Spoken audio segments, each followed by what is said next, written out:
Good morning बच्चों।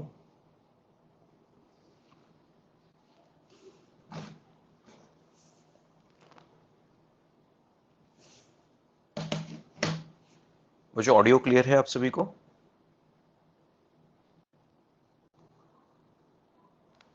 Okay, चलिए बच्चों वेव थ्योरी स्टार्ट कर रहे हैं हम लोग और ध्यान से सीखें। आज जब हम लोग जो डिस्कशन करेंगे वो बिल्कुल बेसिक डिस्कशन है, पर इसके बिना हम लोग वेव थ्योरी में आगे कैलकुलेशंस नहीं कर पाएंगे। इसलिए एक एक पॉइंट जो मैं बोलूं उसको ध्यान से सुनिएगा, जैसा मैं बोलूं उसको फॉलो कीजिएगा। बच्चों मैं आपको समझा चुका था कि वेव क्या होता है। वेव में जब भी आपसे पूछा जाए कि वेव इज व्हाट, तो आपका सीधा सा जवाब होगा wave is a disturbance which transfer energy and momentum both. कभी भी सामने क्वेश्चन आए कि वेव में क्या ट्रांसफर होता है, तो आपका आंसर होगा energy and momentum from one place to another. और क्या ट्रांसफर नहीं होता? मीडियम के पार्टिकल्स ट्रांसफर नहीं होते। मीडियम के पार्टिकल अपनी ही जगह वाइब्रेट करते हुए एनर्जी को एक प्लेस से दूसरे प्लेस तक शिफ्ट कर देते हैं। वो कैसे होता है वो हम लोग आज डिस्कशन करेंगे। बच्चों इस पूरे चैप्टर में हमको क्या क्या पढ़ना है, उसमें सबसे पहला डिस्कशन देखिए हम लोगों ने क्या लिखा हुआ है, क्लासिफिकेशन ऑफ वेव्स। बच्चों क्लासिफिकेशन ऑफ वेव्स में जो फर्स्ट पार्ट है वो है on the basis of requirement of medium. On the basis of requirement of medium, और इसमें दो कैटेगरीज आती हैं, एक होती है मैकेनिकल और एक होती है नॉन मैकेनिकल। बच्चों सबसे पहले अगर आपसे पूछा जाए मैकेनिकल वेव्स क्या होती है, तो ये चीजें सब आप जानते हैं। ऐसी वेव्स जिसमें एनर्जी को एक प्लेस से दूसरे प्लेस तक जाने के लिए मीडियम की जरूरत पड़े। ऐसी वेव्स जिसमें एनर्जी को एक मीडियम से दूसरे मीडियम तक जाने के लिए मीडियम की जरूरत पड़े, उसको हम लोग बोलते हैं मैकेनिकल या फिर इलास्टिक वेव्स। बच्चों इसका एक बहुत सिंपल सा एग्जांपल हम लोग कंसीडर कर रहे हैं, ध्यान से सुनिएगा। बच्चों लेट अस कंसीडर ये एक ब्लॉक है और यहां पर एक ब्लॉक है, और दोनों एक दूसरे से सेपरेटेड है और किसी भी चीज से जुड़े हुए नहीं है। ये दोनों बिल्कुल अलग है। अब मानकर चलिए कि ये जो ब्लॉक है, इसको मैंने होल्ड करके यहां पर एनर्जी देना स्टार्ट किया और इसको मैंने इस तरह से मूव कराया। अब बच्चों जब मैं इस ब्लॉक को मूव करा रहा हूं, इसको मैंने एनर्जी दी, तो आप नोटिस करोगे कि जिस ब्लॉक को मैं एनर्जी दे रहा हूं क्योंकि वही अपनी जगह से ऑसिलेट कर रहे हैं, जबकि ये दूसरा ब्लॉक तो अपनी जगह से हिल ही नहीं रहे। इसका मतलब ये वाली जो एनर्जी है वो इस ब्लॉक तक पहुंच नहीं पा रही, क्योंकि इस एनर्जी को उस ब्लॉक तक पहुंचने के लिए कोई मीडियम नहीं मिल रहा। बट अब यही एग्जांपल ऐसे सिचुएशन में कंडीशन सोच के देखें कि इन दोनों ब्लॉक्स को अगर एक रस्सी से जोड़ दिया जाए। रस्सी कैसी होती है बच्चों? अपनी वन डायमेंशनल होती है, बिल्कुल ऐसी सीधी। अपन कैसे ट्रीट कर रहे हैं उसको, वन डायमेंशनल। तो बच्चों अगर इस दोनों ब्लॉक को एक रस्सी से जोड़ दिया जाए और अब आप इमेजिन करें कि इस ब्लॉक को होल्ड करके इस तरह से मूव कराया जाए, तो आप नोटिस करेंगे कि जो दूसरा ब्लॉक है वो भी अपनी जगह से हिलने लग जाएगा। तो इसका मतलब यह हुआ कि हमने तो एनर्जी दी थी सिर्फ एक ब्लॉक को, पर ये दूसरा ब्लॉक भी अगर मूव करने लग गया, मतलब एनर्जी यहां से लेकर वहां तक उस ब्लॉक के पास पहुंच गई है। और एनर्जी ने एक ब्लॉक से दूसरे ब्लॉक तक जाने के लिए मीडियम के फॉर्म में जिसका यूज किया, वो मीडियम कौन थी? रस्सी। एनर्जी जो है वो रस्सी के अंदर अंदर चल के गई, वन डायमेंशनली ब्लॉक को मिली और ब्लॉक भी मूव करना स्टार्ट हुआ। तो आप नोटिस कर सकते हैं कि जब तक एनर्जी वहां पर मीडियम नहीं मिल रहा था तब तक ब्लॉक टू ब्लॉक ट्रांसफर नहीं हुई, पर जैसे ही हमने उन दोनों को एक रस्सी एक मीडियम से कनेक्ट कर दिया, एनर्जी ट्रांसफर हो गई। तो ऐसी वेव्स जिनको एनर्जी ट्रांसफर करने के लिए मीडियम की जरूरत है, उसको हम लोग क्या बोलते हैं? मैकेनिकल। इसका सबसे अच्छा एग्जांपल हम लोग ले सकते हैं साउंड वेव्स। आप जानते हैं किसी दूसरे प्लेनेट पर हम लोग अपनी एक दूसरे की आवाज नहीं सुन सकते हैं, उसका कारण क्योंकि वहां मीडियम नहीं है, जिसकी वजह से जो डिस्टरबेंस है वो ट्रेवल नहीं कर पाता। तो ऐसी वेव्स जिनको मीडियम की जरूरत है, नोन एज इलास्टिक और mechanical waves. But medium should have two properties, elasticity and inertia. ये दो प्रॉपर्टीज क्यों चाहिए उसको मैं भी आपको टाइमली डिस्कस करूंगा, तो आपको आसानी से क्लियर हो जाएगी। बच्चों एग्जांपल्स जो मैंने दिए वो वही लिखे हुए हैं। नॉन मैकेनिकल, बच्चों ऐसी वेव्स जिनको ट्रैवल करने के लिए, जिनको प्रोपोगेट करने के लिए किसी भी मीडियम की जरूरत नहीं है। मीडियम होगा तब भी वो ट्रैवल कर सकती हैं, और मीडियम नहीं होगा तब भी वो ट्रैवल कर सकती है। मतलब ऐसी वेव्स के लिए मीडियम एसेंशियल नहीं है। और एग्जांपल बेस्ट आपके नीचे लिखा हुआ है, लाइट वेव्स। बच्चों अपन जानते हैं सनलाइट जब अर्थ तक पहुंचती है तो बीच में वैक्यूम भी है, उसके बाद एयर मीडियम में भी है, पानी के अंदर भी जा सकती है, सॉलिड में भी जा सकती है। तो अगर हमसे बात की जाए तो लाइट वेव कैसी है? Non mechanical. मीडियम है तो भी ये ट्रैवल करेगी, और मीडियम नहीं है तो इसको मीडियम की एसेंशियल आई मीन उसकी रिक्वायरमेंट भी नहीं है। तो ऐसी वेव्स इनको नॉन मैकेनिकल बोलते हैं। अब बच्चों दूसरा क्लासिफिकेशन है on the basis of energy transfer. बच्चों इस पूरे चैप्टर में हम लोग ये दो वेव्स डिस्कस करेंगे, ट्रैवलिंग वेव्स और दूसरा स्टेशनरी वेव्स। बच्चों आधा चैप्टर मानकर चलिए स्टेशनरी वेव्स है और आधा चैप्टर मानकर चलिए ट्रैवलिंग वेव्स है, और दोनों में ही क्वेश्चन अच्छे बनते हैं जो हमें सीखने हैं। प्रोग्रेसिव और ट्रैवलिंग वेव का मतलब होता है कि मानकर चलिए कि हमारा जो मीडियम है वो अनलिमिटेड मीडियम है, अनलिमिटेड मीडियम है, अनबाउंडेड मीडियम है, और किसी भी तरह का डिसिपेटिव फोर्स हम लोग कंसीडर नहीं कर रहे जो एनर्जी लॉस करता हो। हम आइडियल स्टेट पढ़ रहे हैं। तो मानकर चलिए कि मेरा मीडियम अनलिमिटेड है, तो मैं अगर यहां पर कोई एनर्जी, कोई डिस्टरबेंस क्रिएट करता हूं, तो ये डिस्टरबेंस अगर फाइनाइट स्पीड से उस अनलिमिटेड मीडियम तक ट्रांसफर हो रहा है with finite amplitude, with finite speed and finite amplitude, unlimited medium तक ट्रांसफर हो रहा है, then such type of waves known as traveling waves, जैसे कि साउंड। अब बात करें बच्चों स्टेशनरी वेव्स की। अब स्टेशनरी वेव्स की डेफिनेशन अगर सुने तो क्या लिखा हुआ है, waves in which energy exist in a limited bounded medium. मतलब हमारा मीडियम अगर बाउंड हो गया तो एनर्जी उस बाउंडेड मीडियम के अंदर फंस कर रह गई है, वो उस बाउंडेड मीडियम के बाहर नहीं निकल पाती। अगर ऐसी कोई वेव है तो उसको अपन स्टेशनरी वेव नाम देते हैं। और बच्चों इसका सबसे अच्छा एग्जांपल डेली लाइफ में रोज हम लोग घर पे देखते हैं। मानकर चलिए बच्चों यहां पर दो पोल्स हैं, ये दो पोल्स हैं, और बच्चों इन दो पोल्स के बीच में हम लोगों ने एक रस्सी को टाई कर दिया है। बच्चों ये एक्टिविटी आप सबने की होती है। इमेजिन कीजिए घर पे जो कपड़े सुखाने की रस्सी होती है, हम नोटिस करते हैं कि दो पोल्स पर बंधी हुई है। हम सबने ये एक्टिविटी की होगी से यस और नो कि हम लोग रस्सी को बीच में से प्लग कर देते हैं। तो बच्चों अगर हम लोग रस्सी को बीच में प्लग कर देते हैं, तो रस्सी को जब हम प्लग करते हैं तो उस रस्सी में कुछ ऐसे लूप्स हमको बनते हुए दिखाई देते हैं। और बच्चों जब ये लूप्स हमको बनते हुए दिखाई देते हैं तो देखिए एनर्जी क्या होती है, ऐसे मूव करती है। जब एनर्जी ऐसे मूव किया तो दोनों पोल से टकराई और टकराने के बाद वापस से इसी मीडियम में आके एग्जिस्ट कर रही है। तो इसका मतलब जो एनर्जी है वो पोल के उस पार या पोल के इस पार नहीं जा पा रही है, क्योंकि अपना मीडियम बाउंडेड हो चुका है और एनर्जी उसके अंदर फंस कर रह गई है। तो ऐसी कोई वेव जो लिमिटेड बाउंडेड मीडियम के अंदर होगी और उसके बाहर प्रोपोगेट नहीं होगी, उसको हम लोग क्या नाम देने वाले हैं, स्टेशनरी वेव्स। जो डिटेल होगी वो हम लोग इस सेक्शन में पढ़ेंगे, अभी सिर्फ क्लासिफाई हम लोग कर रहे हैं कि क्या क्या चीजें इसमें हमें पढ़नी है। प्रोग्रेसिव मतलब ट्रैवलिंग, जो अनलिमिटेड मीडियम तक चले उसको अपन बोलते हैं प्रोग्रेसिव, और जो लिमिटेड मीडियम के अंदर फंस जाए, बाउंड हो जाए, उसको अपन बोलते हैं स्टेशनरी। अब बच्चों नेक्स्ट है classification on the basis of direction of propagation of waves. तो बच्चों इसमें क्या लिखा हुआ है, वेव्स कैन बी 1, 2 और 3 dimensional according to the number of dimensions in which they propagate energy. तो बच्चों आई थिंक इसकी डेफिनेशन हमें बोलने की जरूरत नहीं है। जैसा कि लिखा हुआ है 1 डायमेंशनल वेव्स, दूसरा लिखा है 2 डायमेंशनल वेव्स, और थर्ड लिखा हुआ है 3 डायमेंशनल वेव्स। तो बच्चों 1 डायमेंशनल वेव का मतलब आप जानते हैं जिसमें एनर्जी सिर्फ एक ही डायरेक्शन में प्रोपोगेट हो रही हो। जैसा भी मैंने एग्जांपल दिया था रस्सी का, कि दो ब्लॉक्स को एक रस्सी से जोड़ दिया था। तो बच्चों आंसर दो, एनर्जी किस तरह से मूव की थी, रस्सी के अलोंग वो मूव की थी। तो रस्सी के अलोंग मूव कर रही है तो रस्सी 1 डायमेंशनली कनेक्ट है। तो इसका मतलब रस्सी सिर्फ, सॉरी, जो एनर्जी है वो सिर्फ रस्सी के अंदर अंदर ट्रैवल कर रही है। तो इसका मतलब ये कैसी वेव हो गई, 1 डायमेंशनल। जबकि 2 डायमेंशनल वेव जिसमें एनर्जी एक प्लेन में ट्रांसफर होती हो। प्लेन कैसा होता है बच्चों, 2D।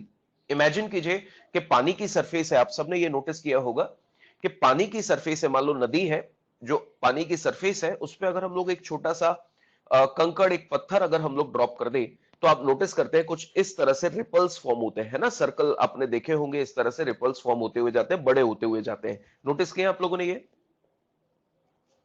जब नदी में अगर हम लोग कोई पत्थर गिरा दें तो कुछ इस तरह से रिपल्स बनते हैं गोल गोल, और वो इस तरह से बाहर की तरफ फैलते हुए जाते हैं। तो जो एनर्जी है बच्चों वो कहां ट्रांसफर हो रही है, पानी की सरफेस पर लगातार। तो इसका मतलब ये कैसी वेव है, 2D। और लास्ट है 3 डायमेंशनल वेव्स। बच्चों 3 डायमेंशनल वेव्स की अगर हम लोग बात करें तो ऐसी वेव्स जिसमें एनर्जी जहां भी एग्जिस्ट करती है, मतलब चारों दिशाओं में ये मूव करती है, जैसे कि साउंड। बच्चों अगर हम लोग बाहर बोल रहे हैं या साउंड हम लोग क्रिएट कर रहे हैं, तो हमारे आगे पीछे, राइट लेफ्ट अपवर्ड डाउनवर्ड जो भी लोग होंगे वो हमारी आवाज सुन सकते हैं। इसका मतलब ये एनर्जी चारों तरफ जा रही है। एंड सिमिलरली लाइट वेव्स, एक अंधेरे कमरे में अगर हम लोग लाइट जला दें तो आप नोटिस करते हैं जो लाइट वेव्स हैं वो चारों तरफ फैल जाती हैं। इसका मतलब ये एक बेस्ट एग्जांपल है किसका, 3 डायमेंशनल वेव्स का। अब बच्चों हमारे लिए एक इंपॉर्टेंट सेक्शन है, उसको आप ध्यान से समझे। बच्चों अब जो हमारे पास इंपॉर्टेंट सेक्शन है, जैसा कि मैंने आपको बोला, यहां से अपना चैप्टर मेनली स्टार्ट होता है। अब इसको ध्यान से समझे, ये हमारे लिए इंपॉर्टेंट भी है, और यहां से आपको वेव का एग्जैक्टली समझ में आएगा कि एग्जैक्टली एनर्जी ट्रांसफर होती कैसे है। बच्चों नोटिस कीजिए सबसे पहले क्या लिखा है, on the basis of vibration of medium particle. उसमें सबसे पहला है ट्रांसवर्स वेव्स। बच्चों मैं पूरे चैप्टर में दो टर्म्स यूज करूंगा। एक होगी direction of propagation of wave, मतलब एनर्जी जिस डायरेक्शन में ट्रेवल कर रही है उसको अपन बोलेंगे direction of propagation of wave, जिसको अपन डिनोट करेंगे डीओपी से। और एक होगा वाइब्रेशन ऑफ मीडियम पार्टिकल। उस एनर्जी को गेन करने के बाद पार्टिकल जिस डायरेक्शन में वाइब्रेट करेंगे उसको अपन नाम देंगे VOP, that means vibration of particles direction. तो बच्चों ये दोनों टर्म्स अब हम लोग रेगुलरली यूज करेंगे, इसलिए इनका ध्यान रखा जाए। बच्चों अगर पूछा जाए ट्रांसवर्स वेव्स क्या होती है, तो उसका जवाब है कि ऐसी वेव्स जिसमें पार्टिकल एनर्जी गेन करके ऐसी वेव्स जिसमें पार्टिकल एनर्जी गेन करके direction of propagation of wave के परपेंडिकुलरली वाइब्रेट करने लग जाए। जैसे कि मान लो एनर्जी एक्स एक्सिस पर ट्रेवल कर रही है, तो मीडियम पार्टिकल एनर्जी गेन करके या तो वाई में ऑसिलेट करे या जेड में ऑसिलेट करे। The summary is direction of propagation of wave के परपेंडिकुलर अगर वाइब्रेशंस हो रहे हैं मीडियम पार्टिकल के, तो ऐसी वेव्स को अपन क्या नाम देते हैं, ट्रांसवर्स वेव।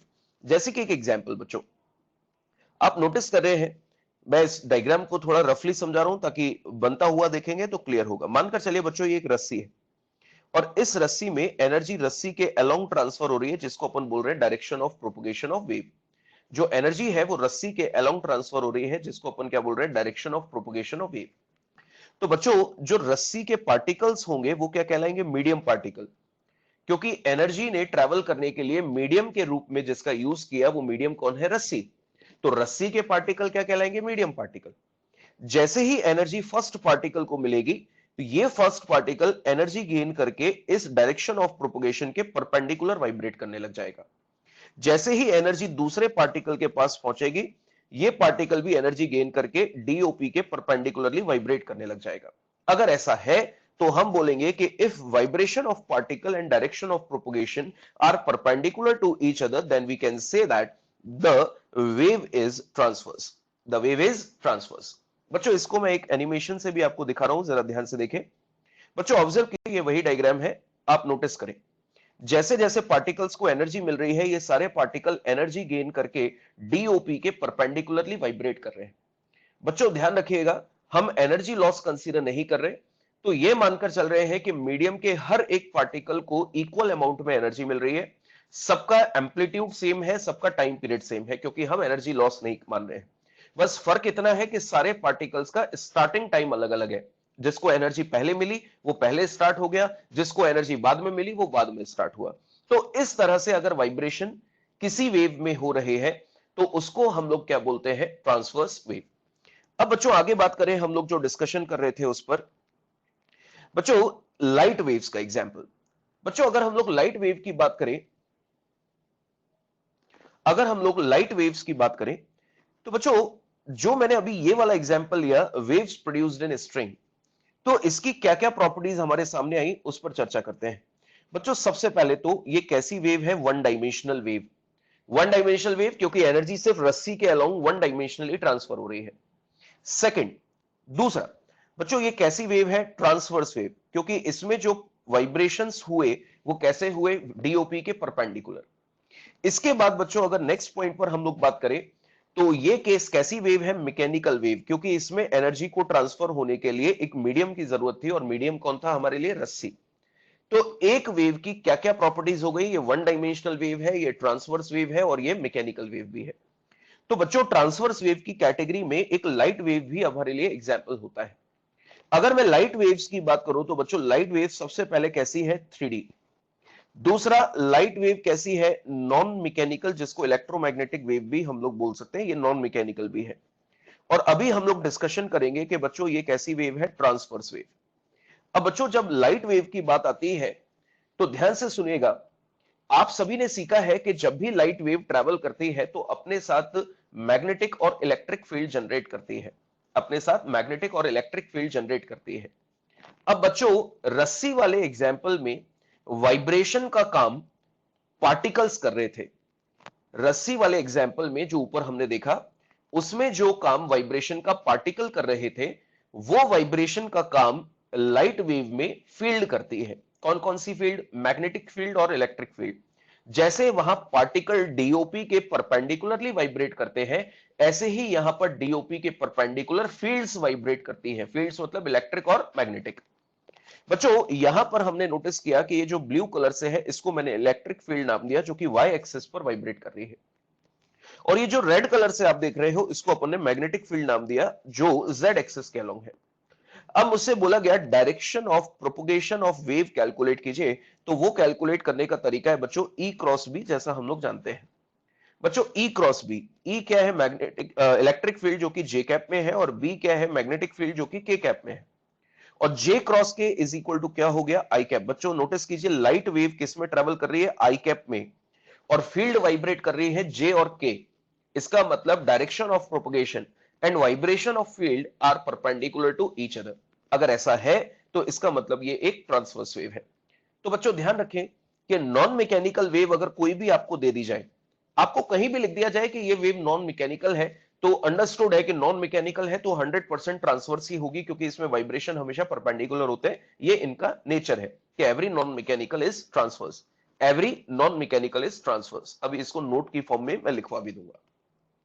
अब बच्चों नोटिस कीजिए formation of transverse wave in string.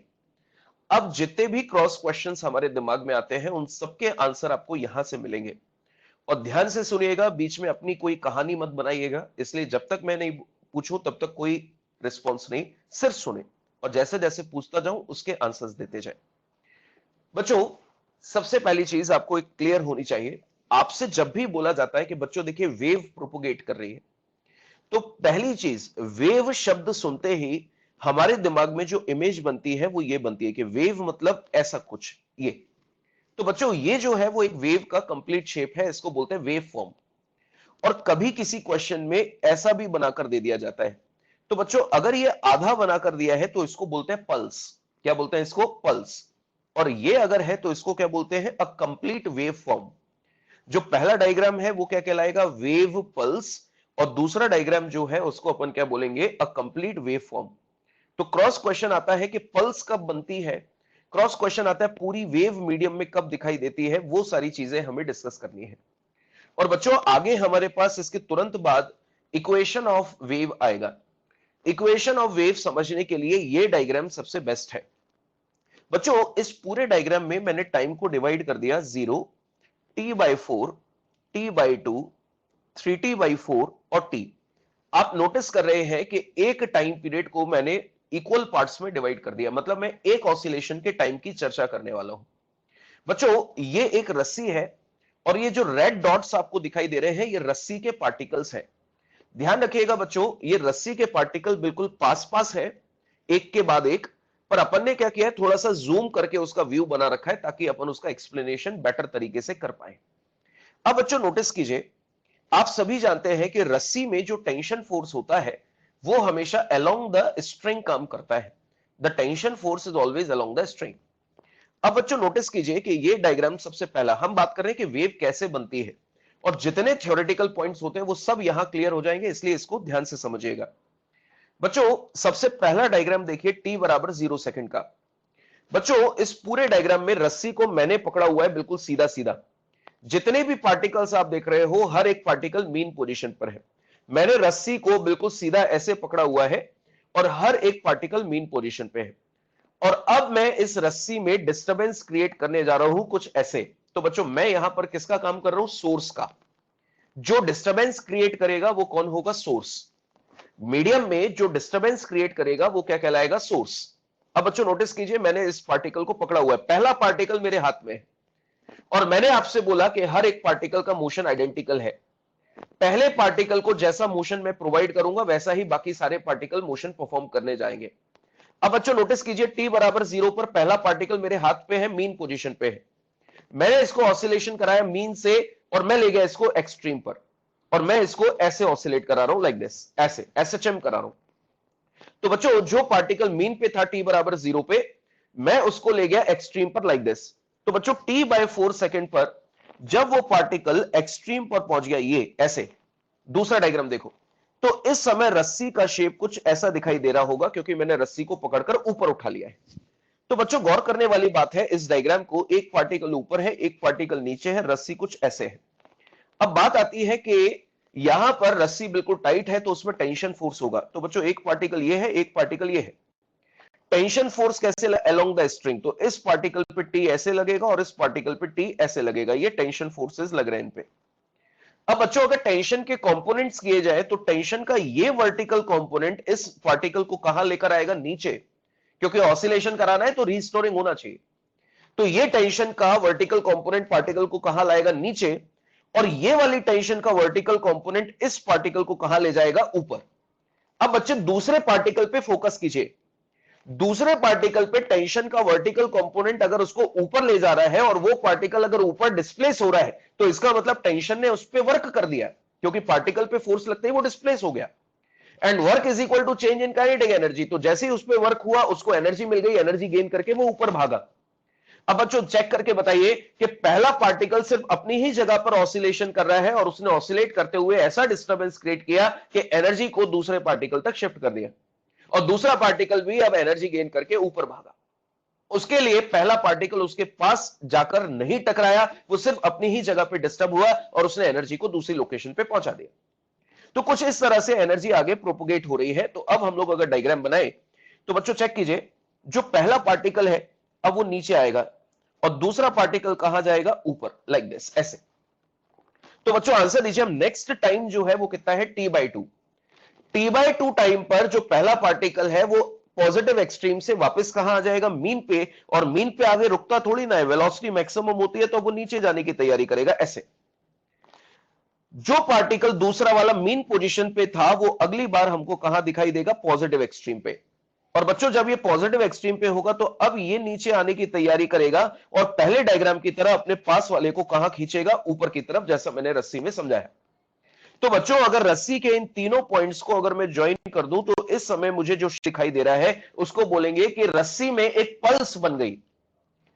तो आपका जवाब है कि पल्स कब बनी, तो जवाब है कि जब सोर्स पार्टिकल ने, जो पार्टिकल सोर्स से जुड़ा हुआ है, जब सोर्स पार्टिकल ने आधा ऑसिलेशन कर लिया तो उतनी देर में एक पल्स बन गई। जब सोर्स पार्टिकल ने आधा ऑसिलेशन किया तो हमको क्या दिखाई देने लगे, मीडियम में एक पल्स। अब बढ़ते हैं आगे 3t/4। बच्चों जो पहला पार्टिकल था जिसको हमने डिस्टर्ब किया वो इस समय मीन से नीचे आ रहा है, तो 3t/4 पर कहां पहुंच जाएगा, नेगेटिव एक्सट्रीम पे, और अब ऊपर आने की तैयारी करेगा। दूसरा पार्टिकल जो पॉजिटिव एक्सट्रीम पे था वो आ जाएगा मीन पे। तीसरा पार्टिकल जो मीन पे था वो पहुंच जाएगा पॉजिटिव एक्सट्रीम पे, और अब वो जब ऊपर से नीचे आएगा तो अपने साथ वाले को अब ये ऊपर बुलाएगा। तो इन सभी को अगर मैं ज्वाइन कर दूं तो रस्सी कुछ ऐसे शेप में दिखाई दे रही है।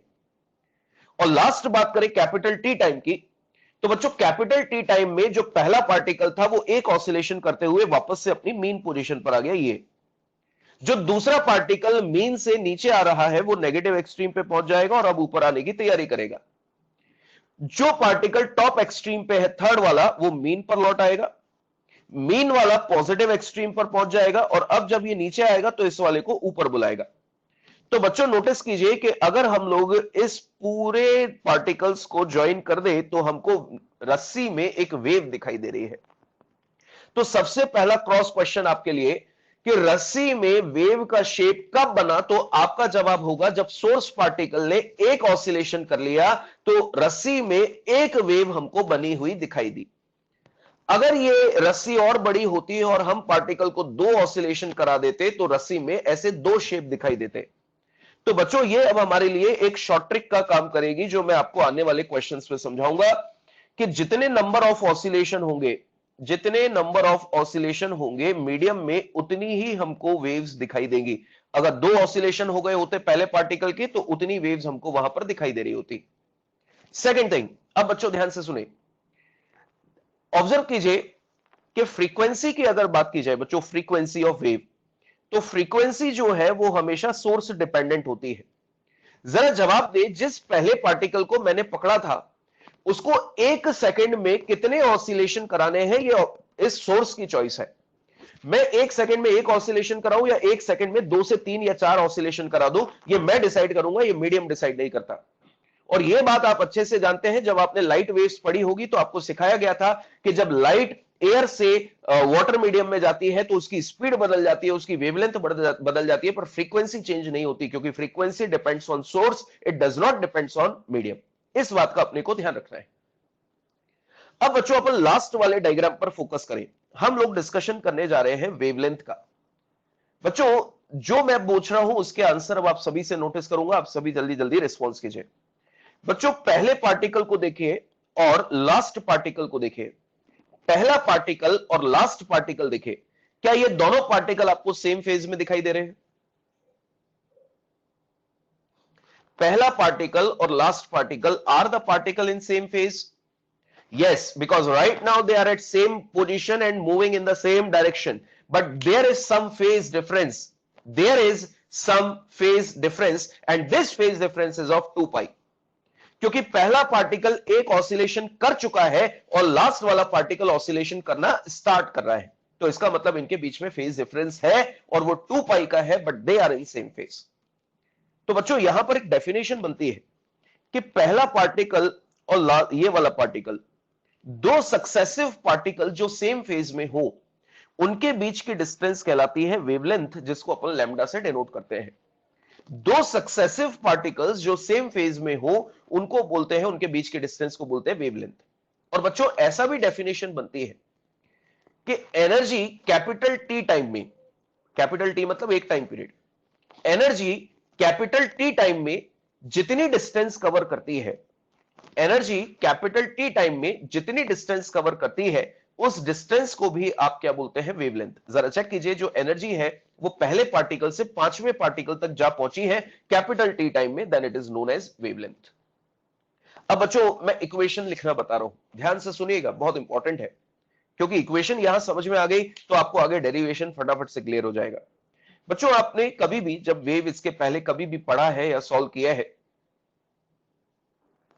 इसके पहले जब भी आप लोगों ने इसका मोशन पढ़ा है या सुना है, तो जवाब दे आप सभी कि आपको सिखाया गया था कि वेव अगर पॉजिटिव डायरेक्शन में प्रोपोगेट कर रही है तो इक्वेशन में अपन माइनस का साइन लगाते हैं।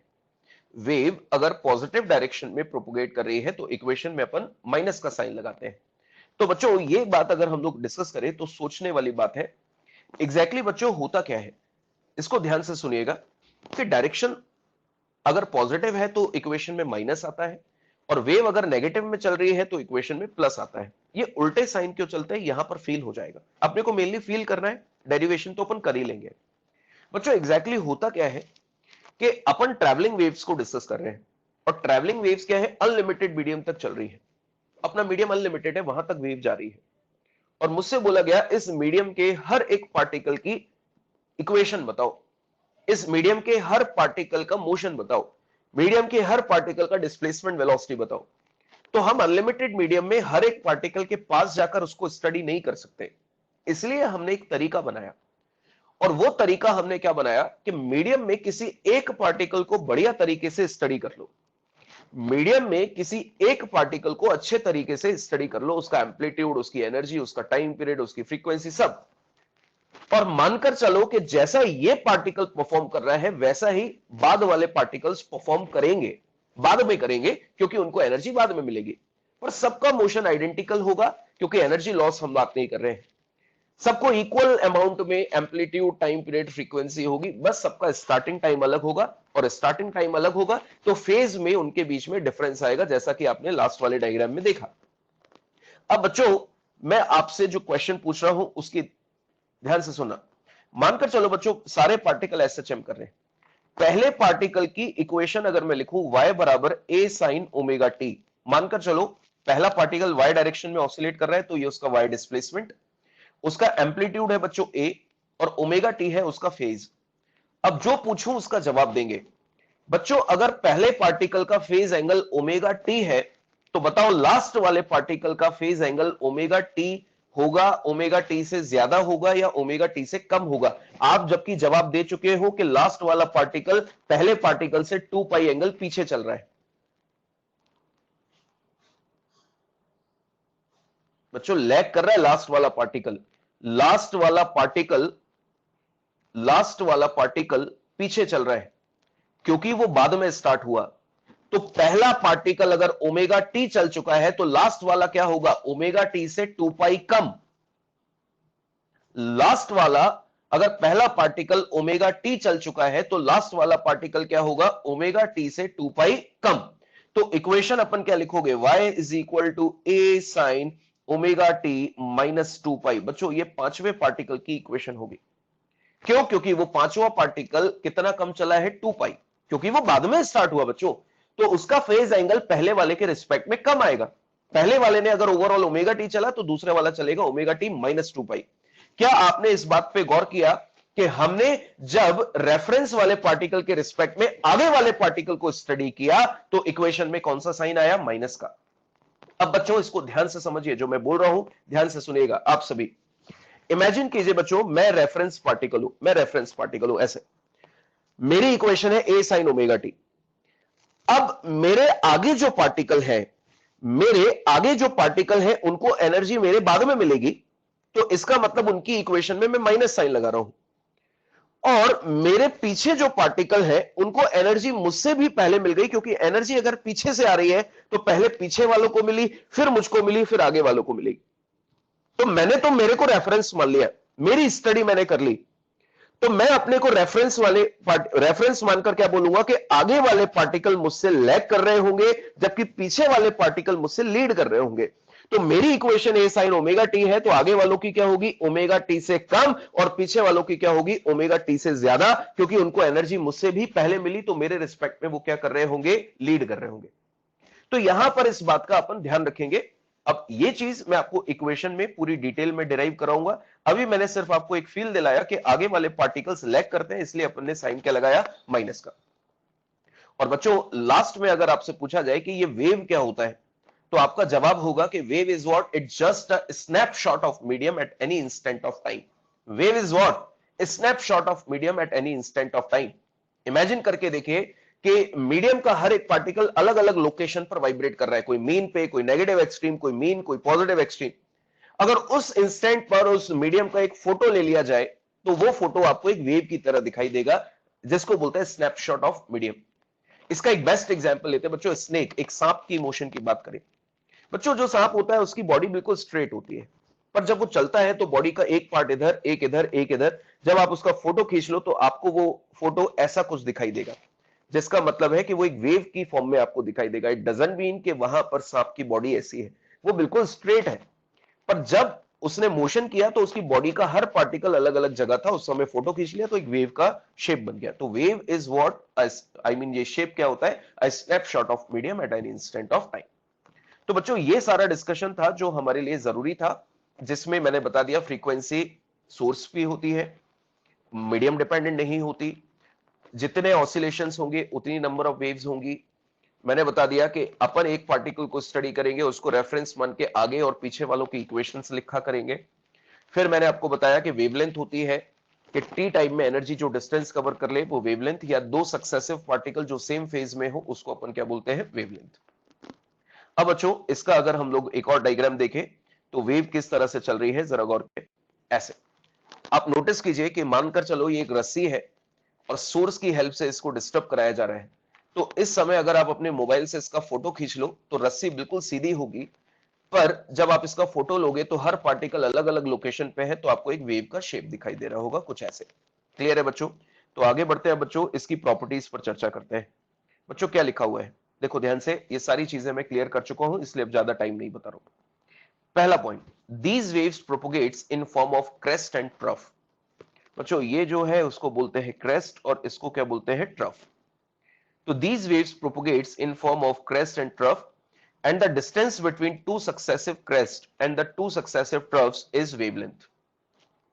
अब बच्चों ध्यान से सुने, तीसरा पॉइंट इंपॉर्टेंट है। सबसे पहले पढ़ो ये क्या लिखा हुआ है, ट्रांसवर्स मैकेनिकल वेव।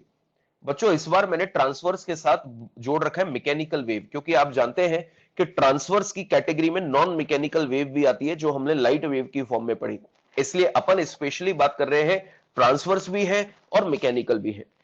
हमने बोला कि for the propagation of transverse mechanical waves medium should have shearing property. Medium should have shearing property. बच्चों आपको पता है शीयर स्ट्रेस आपने पढ़ा है, शेप चेंज होने की प्रॉपर्टी पढ़ा है, इलास्टिसिटी में शीयर स्ट्रेस हम लोग पढ़ते हैं। और ये प्रॉपर्टी सिर्फ और सिर्फ प्रेजेंट होती है किसमें, सॉलिड में या लिक्विड की सरफेस पे। लिक्विड की सरफेस पे ये प्रॉपर्टी सरफेस टेंशन के रूप में होती है, जिसकी वजह से वो एक स्ट्रेस्ड मेम्ब्रेन की तरह बिहेव करती है। और बहुत हल्की वस्तु अगर हम लोग उसकी सरफेस पे रखें तो वो खुद की सरफेस को पेनिट्रेट नहीं होने देती। सरफेस टेंशन की वजह से जो फोर्स जनरेट होता है उससे उसके एमजी को बैलेंस करके अपने शेप को रिगेन कर लेती है जैसे उसको उठाएंगे। तो for the propagation of transverse mechanical wave, medium should have shearing property which is present only in solid and on the surface of liquid. That's why these waves propagates only in solid and liquid surface. बच्चों ये gaseous medium में travel नहीं कर सकती। कौन? Transverse mechanical waves. और इसीलिए इनको अपन shear वेव भी बोलते हैं, जिसका नाम होता है एस वेव्स।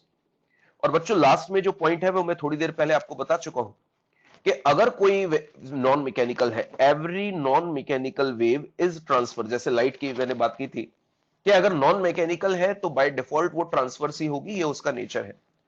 बट अगर कोई वेव ट्रांसवर्स है तो वो नॉन मैकेनिकल हो ऐसा जरूरी नहीं है। जैसे अभी रस्सी वाला एग्जांपल पड़ा, वो वाली वेव ट्रांसवर्स थी पर नॉन मैकेनिकल नहीं थी। तो अगर कोई वेव नॉन मैकेनिकल है तो वो 100% ट्रांसवर्स होगी। Every non mechanical is transverse, every non-mechanical is transverse but every transverse is not non-mechanical। Clear बच्चों? तो ये चीज हम लोगों ने डिस्कस की। और लास्ट है लॉन्गिट्यूडनल वेव्स। बच्चों लॉन्गिट्यूडनल वेव्स आंसर दीजिए। ट्रांसवर्स में क्या होता था? वीओपी और डीओपी। ट्रांसवर्स में क्या होता था? वीओपी और डीओपी एक दूसरे के परपेंडिकुलर। और लॉन्गिट्यूडनल में क्या होगा कि अगर वाइब्रेशन ऑफ पार्टिकल और direction of propagation same direction में है, आई मीन जिस डायरेक्शन में एनर्जी प्रोपोगेट हो रही है उसी डायरेक्शन में पार्टिकल्स अगर वाइब्रेट कर रहे हैं उसी के along, then such type of wave known as longitudinal wave. और इसको अपन साउंड वेव भी बोलते हैं। आई मीन सॉरी, इसका एक एग्जांपल हम लोग साउंड वेव बोल सकते हैं।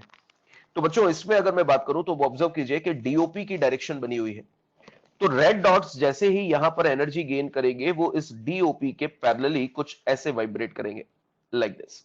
और बच्चों नीचे वाले डायग्राम को देखें, इसका अगर हम लोग एक एनिमेशन देखें तो बच्चों कुछ ऐसे हमको दिखाई देगा। जरा गौर कीजिए, पहले पार्टिकल को एनर्जी मिली, दूसरे को मिली, ये सब अलोंग द डीओपी वाइब्रेट करने लगे लाइक दिस। सब अलग अलग चल रहे हैं क्योंकि सबको एनर्जी बाद में मिली, पर सबका मोशन आइडेंटिकल होगा in form of amplitude, time period and frequency, ये सारी बातें। और बच्चों नीचे वाले डायग्राम को देखें तो हमने क्या किया कि एक ट्यूब है, उसके अंदर कोई लिक्विड भरा था, तो हमने क्या किया, पिस्टन से प्रेशर अप्लाई किया। देखो ध्यान से इस डायग्राम को देखिए, लास्ट वाला, हमने एक पिस्टन अप्लाई किया। पिस्टन से जैसे ही हम लोगों ने दबाया, देखो जहां भी पिस्टन को दबाया जा रहा है वहां पर पार्टिकल इकट्ठे हो गए, वो क्या कहलाता है? कंप्रेशन। और दूसरी तरफ के जो पार्टिकल हैं वो रेयरफेक्शन। मतलब इस केस में इस तरह से वाइब्रेशन होते हैं। तो बच्चों यहां पर जो चीज मैं डिस्कस करने जा रहा हूं उसको ध्यान से समझेंगे। बच्चों बोला जाता है कि जैसे ट्रांसवर्स वेव्स जो होती है, जैसे ट्रांसवर्स वेव होती है उनमें पार्टिकल परपेंडिकुलरली वाइब्रेट करते हैं। अब यहां पर वहां पर क्रेस्ट और ट्रफ बनते हैं। अब यहां पर क्या होता है समझे इसको। मानकर चलिए बच्चों ये एक लॉन्ग कॉइल्ड स्प्रिंग है, एक लॉन्ग कॉइल्ड स्प्रिंग है। क्लियर? यहां पर किसी सरफेस से हम लोगों ने उसको अटैच कर रखा है।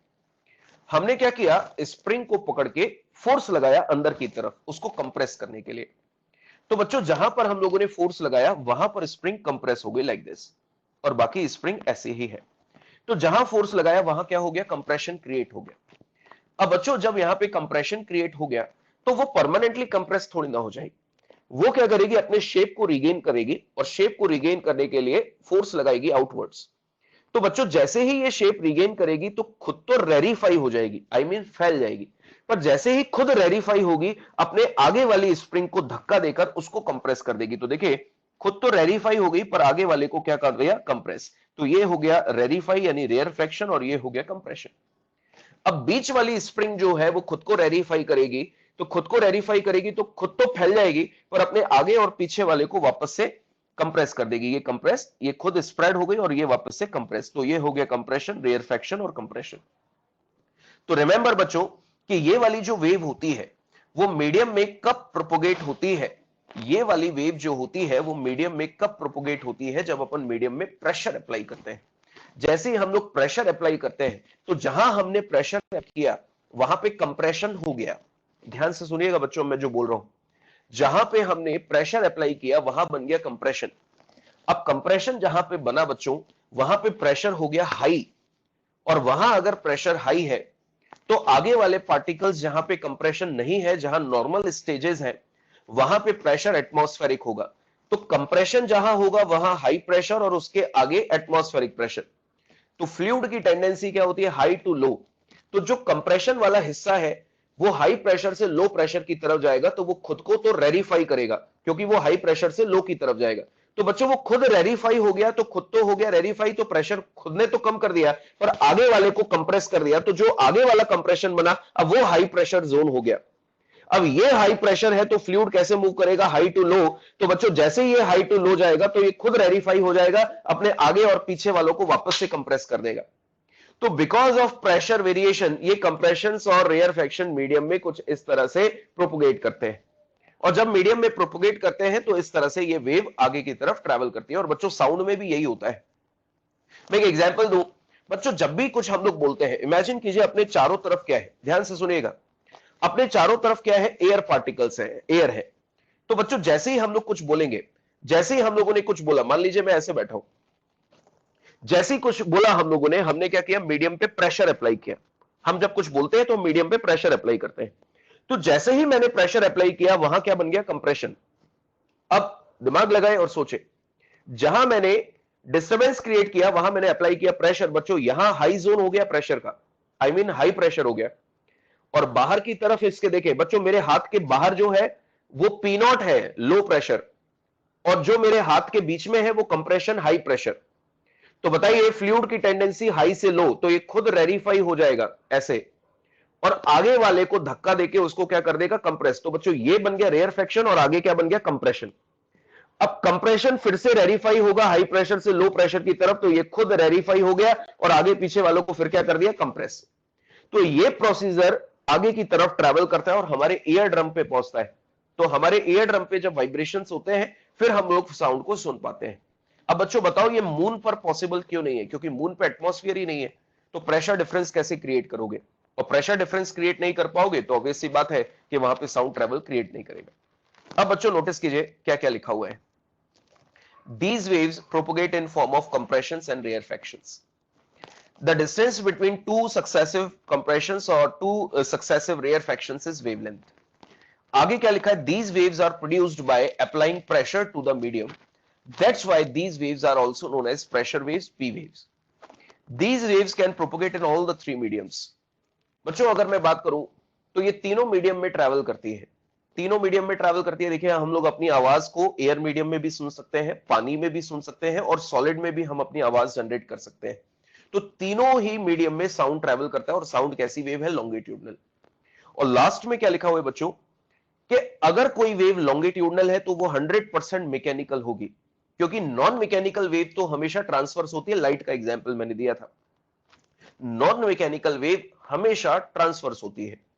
तो अगर कोई वेव लॉन्गिट्यूडनल है तो बाय डिफॉल्ट वो मैकेनिकल होगी, बट अगर कोई वेव मैकेनिकल है तो वो 100% लॉन्गिट्यूडनल हो ऐसा जरूरी नहीं है, क्योंकि मैकेनिकल की कैटेगरी में ट्रांसवर्स भी आती है, रस्सी वाला एग्जांपल हमने देखा। तो every longitudinal is mechanical but all mechanical waves are not longitudinal.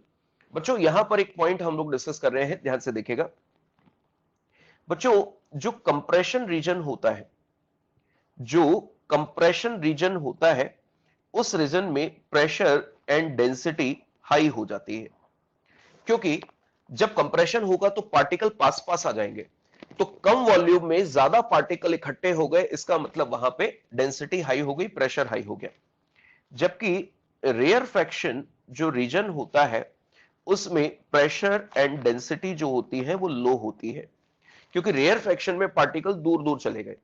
तो अब जो मास पार्टिकल थे वो दूर दूर डिस्ट्रीब्यूट हो गए, जिसकी वजह से डेंसिटी और प्रेशर कम हो गया। तो बच्चों ये थे बेसिक पॉइंट जो हमने सीखे। अब बच्चों कुछ बेसिक पॉइंट्स हैं, उसके बाद क्वेश्चन प्रैक्टिस करते हैं हम लोग। सीज्मिक वेव्स, बच्चों सीज्मिक वेव्स जो भूकंप के दौरान प्रोड्यूस होती है। बच्चों जब भी भूकंप आता है तो उसमें दोनों तरह की वेव्स जनरेट होती है, जिसका मतलब होता है एस वेव और पी वेव्स, और उनके कॉम्बिनेशन को अपन क्या बोलते हैं, सीज्मिक वेव्स। बच्चों कई बार वेव का प्रोड्यूस होना इस बात पर भी डिपेंड करता है कि मोड ऑफ एक्साइटेशन क्या है। आप मीडियम में कैसी वेव प्रोपोगेट करना चाहते हो इस बात पर भी डिपेंड करता है। देखिएगा जरा मैं जो बोल रहा हूं, मानकर चलिए कि बच्चों यहां पर एक रॉड हम लोगों ने बनाई। क्या बनाई? एक रॉड। ध्यान से देखिएगा, एक रॉड हम लोग डिस्कस कर रहे हैं और इस रॉड में 3 डायग्राम्स हम लोग बना रहे हैं ताकि आपको ये चीजें क्लियर हो जाए। अब बच्चों हमने क्या किया, सबसे पहली जो रॉड है उसमें हैमर से फोर्स लगाया कुछ इस मैनर में। ये हैमर है, इससे हॉरिजॉन्टल फोर्स लगा दिया। बच्चों हॉरिजॉन्टल फोर्स जब हम लोगों ने हैमर से इस रॉड में लगाया तो सारे पार्टिकल ऐसे वाइब्रेट करेंगे अलोंग द लेंथ। अब बच्चों इसी हैमर से अगर हम लोग फोर्स वर्टिकली लगा देते लाइक दिस, ऐसे, तो बच्चों जो भी पार्टिकल्स होते हैं वो कैसे वाइब्रेट करते हैं? परपेंडिकुलरली लाइक दिस, ऐसे वाइब्रेट करते हैं। और अगर मैं हैमर से फोर्स कुछ इस मैनर में लगा दूं, ध्यान रखिए ऑब्लिकली, तो बच्चों फोर्स के दो कंपोनेंट्स हो जाएंगे। हॉरिजॉन्टल कंपोनेंट पार्टिकल्स को हॉरिजॉन्टल वाइब्रेशन कराएगा और वर्टिकल कंपोनेंट वर्टिकल वाइब्रेशन कराएगा। अब हमें पता है सुपरपोजिशन में पार्टिकल ना तो हॉरिजॉन्टल चलेंगे और ना ही वर्टिकल, वो उनका कॉम्बिनेशन यानी कि रिजल्टेंट परफॉर्म करेंगे, जिसको अपन मिक्स्ड वेव भी बोल सकते हैं। तो बच्चों जैसा मैंने बोला कि कई बार वेव का प्रोड्यूस होना इस बात पर भी डिपेंड करता है कि आपने मीडियम में डिस्टरबेंस कैसा क्रिएट किया है, I mean mode of excitation क्या है। आप देख रहे हो एक ही मीडियम में ट्रांसवर्स भी जनरेट हो सकती है, लॉन्गिट्यूडनल भी जनरेट हो सकती है। तो बच्चों सीस्मिक वेव उसी का एग्जांपल है। जब भूकंप आता है तो अर्थ के अंदर कितने डिस्टरबेंसेस होते हैं, कितने रॉक्स आपस में टकराते हैं, तो उनका कोई टकराने का वेल डिफाइंड पैटर्न थोड़ी ना होता है, वो किसी भी मैनर में टूट सकते हैं, टकरा सकते हैं। तो वहां पे कॉम्बिनेशन जनरेट होता है और उस कॉम्बिनेशन को अपन सीस्मिक वेव्स बोलते हैं बच्चों, जिनकी वेलोसिटी रिस्पेक्टिवली कुछ इतनी होती है लगभग। जो प्रेशर वेव है उसकी वेलोसिटी लगभग 9 किलोमीटर पर सेकेंड और जो शियर वेव यानी कि ट्रांसवर्स वेव होती है उसकी लगभग 5 किलोमीटर पर सेकेंड। अब बच्चों इसके कुछ क्वेश्चंस है थ्योरेटिकल, आप आंसर्स दें। बताओ सबसे पहले क्वेश्चन का answer, nature of elastic waves in gaseous medium must be. जल्दी से जवाब दें, 4 ऑप्शंस है। Nature of elastic wave in gaseous medium.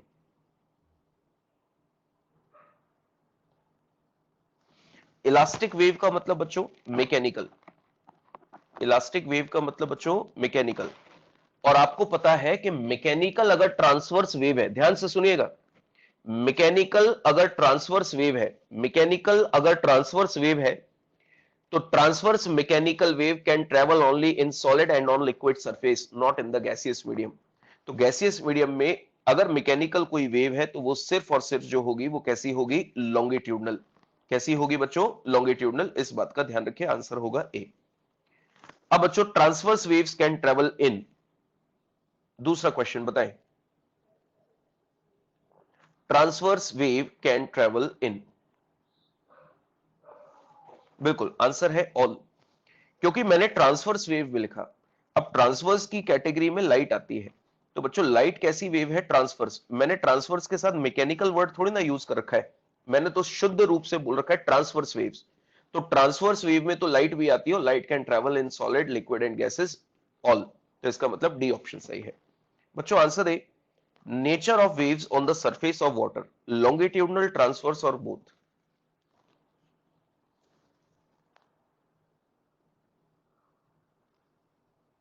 Elastic और मैकेनिकल बेटा एक ही बात है, मैकेनिकल को ही ऑब्लिक में अपन इलास्टिक वेव बोल सकते हैं।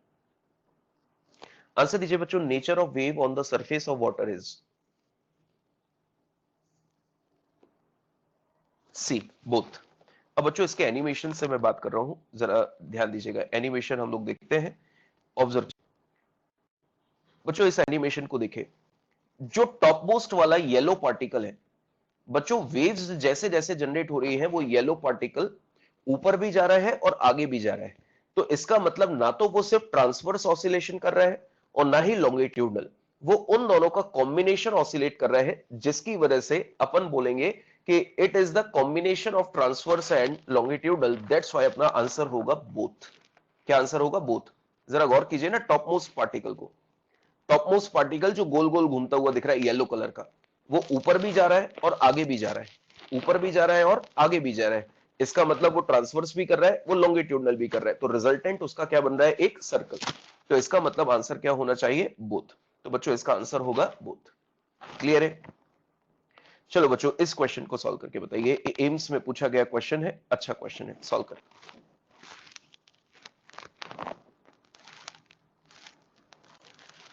An earthquake generates both transverse and longitudinal sound waves in the earth.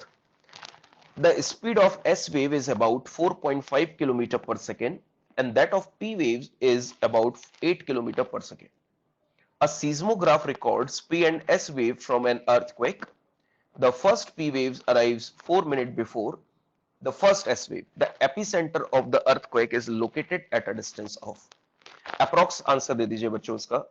Approx में अपन आंसर निकालें, डेसिमल में थोड़ा बहुत आए तो उसको इग्नोर कर देना।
हो गया?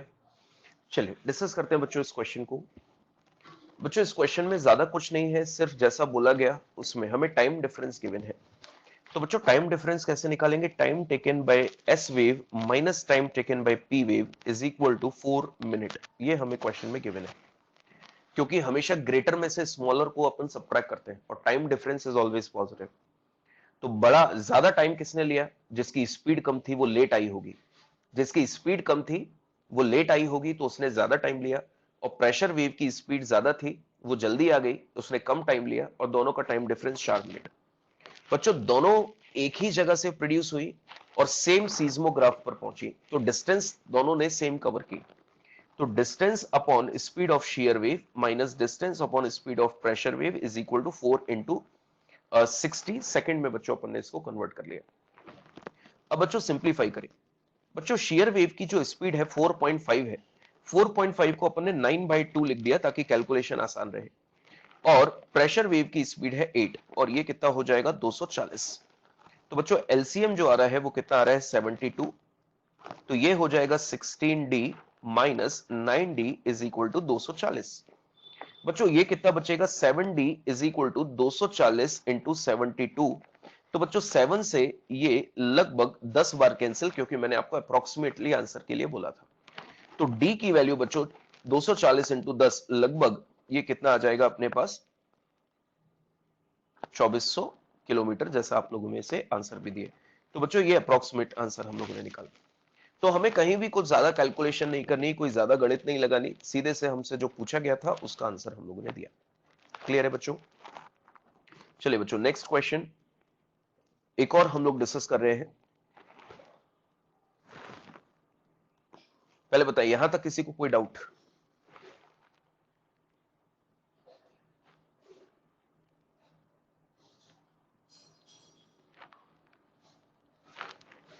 ठीक है, चलिए बच्चों नेक्स्ट पॉइंट जो हम लोग डिस्कस कर रहे हैं उसके बाद अपने क्वेश्चंस पे आएंगे बच्चों। प्रॉपर्टीज ऑफ वेव्स, जिसमें सबसे पहला है वेव स्पीड, जिसको हम लोग वी से डिनोट करेंगे।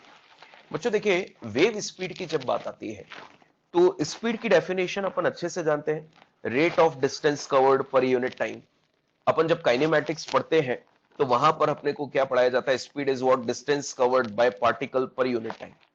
अब यहां पर वो बाय पार्टिकल वर्ड हटा के बाय वेव करना है कि पर यूनिट टाइम एनर्जी जो डिस्टेंस कवर करेगी उसको अपन क्या बोलेंगे? Wave speed. Distance covered by energy या distance covered by wave per unit time. तो बच्चों कैपिटल टी सेकंड में जो डिस्टेंस कवर होती है वो कितनी होती है? लैम्डा।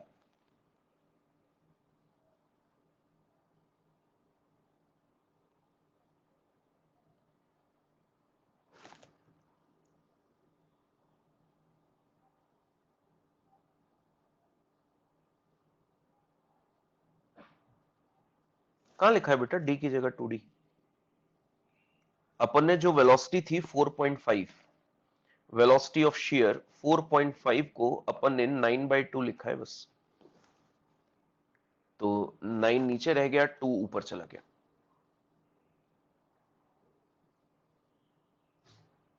और भवदीप, पिछले में सरफेस पे तो ट्रांसवर्स वेव ही होती है, मतलब कौन से क्वेश्चन की पूछ रहे हैं? चलिए, टी सेकंड में डिस्टेंस कवर्ड होती है लैम्डा, तो बताइए हमें यूनिट सेकंड में निकालना है, तो ये कितनी हो जाएगी लैम्डा बाई टी। तो बच्चों स्पीड की इक्वेशन हो गई लैम्डा बाई टी, और 1/t को अपन क्या बोलते हैं n, 1/t known as n, that is frequency, तो v equal to n lambda. बच्चों इस पूरे चैप्टर में सबसे ज्यादा यूज में आने वाली इक्वेशन होगी v equal to n lambda, जहां पर n को अपन ने क्या लिख दिया 1/t, ये सबसे ज्यादा यूज में आएगी। अब बच्चों यहां पर एक छोटा सा अपन डिस्कशन कर लेते हैं, एक बिल्कुल बेसिक सा पॉइंट आपको क्लियर होना चाहिए, ये हमेशा चेक करो।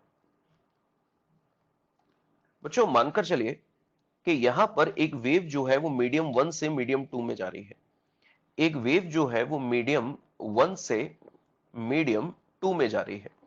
तो बच्चों जब मीडियम 1 से मीडियम 2 में एक वेव जाएगी, तो उसकी फ्रीक्वेंसी इनिशियल और फाइनल सेम रहेगी, पर उसकी स्पीड जो होगी वो v1 is not equal to v2 and lambda 1 is not equal to lambda 2। इस बात का ध्यान रखें, क्योंकि आप जानते हैं कि जब एक मीडियम से दूसरे मीडियम में वेव जाती है, एक मीडियम से दूसरे मीडियम में अगर वेव जाती है, तो फ्रीक्वेंसी नहीं चेंज होगी, क्योंकि frequency depends on source, but speed affect होती है।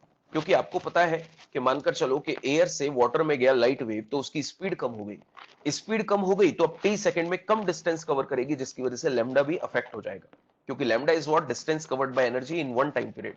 तो स्पीड कम हो गई तो टाइम पीरियड, उसी टाइम पीरियड में डिस्टेंस कम कवर होगी, तो वेवलेंथ भी कम आएगी। तो ध्यान रखें v equal to n lambda में n remain same, while v or lambda changes when when wave moves from one medium to another। चलिए बच्चों, अब मैं आपको हैंडआउट और लिंक की पीडीएफ भेज रहा हूं, इसके बाद अपन कल डिस्कशन करेंगे, आप पहले उनको रिसीव करें, ठीक है। पीडीएफ में इसी के साथ इंक्लूड करके भेज रहा हूं, लिंक मैंने इसमें पीडीएफ की फॉर्म में डाल दिया है ये, ठीक है, तो आप एक बार देख लीजिएगा। तो मैं स्क्रीन ऑफ कर रहा हूं, पहले इसको आप रिसीव करें, ठीक है।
चलिए बच्चों, मैंने भेज दिया, इसमें लिंक भी भेज दिया है, आप एक बार चेक कर लेना, ठीक है।